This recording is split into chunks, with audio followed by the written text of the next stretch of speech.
Hi! Kamusta ka mo tanan? Ang ngalan ko si Adrian. Mastoryahanin naman kita parte sa pahamot. Ini nga pahamot nga luya ko istorya sa inyo subong tawag siya Icon for Men. Iyan ni siya ni Alfred Dunhill. Panlalaki ni siya pero kung luyag mo siya suksukon, bahala ka pag gusto ka.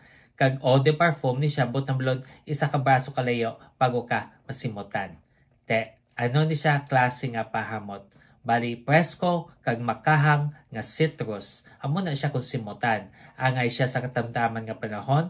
Ang temperatura nga para siya is between 60 to 80 degrees Fahrenheit o kung 16 to 27 degrees Celsius. Ano ang iyang mga nota?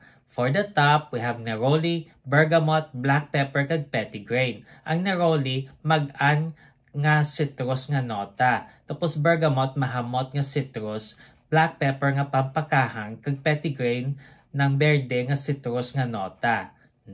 Kag for the mid, we have black pepper liwat, lavender, cardamom, juniper berries kag sage. Black pepper nga pampakahang liwat, lavender nga tinlo kag presko nga nota, cardamom nga pampakahang man, juniper berries nga presko nga dupine tree kung simutan, kag sage nga manamit nga nota kag ginagamit sa pagluto. Kag for the base, we have vetiver, oak moss, iris, leather, kag agarwood. Ang vetiver, kuskus do hilamon kusimutan, oak moss, pait nga nota, iris nga do may pagkapulbos, leather, paha kung simutan, kag agarwood nga pampadalom. Kabay pa nga namiyan kamo sini nga pahamot, kag kung may iba pa kamo mga pahamot nga luyag istorya sa akon, ibili lang sa comment section. So daso naman, bye-bye!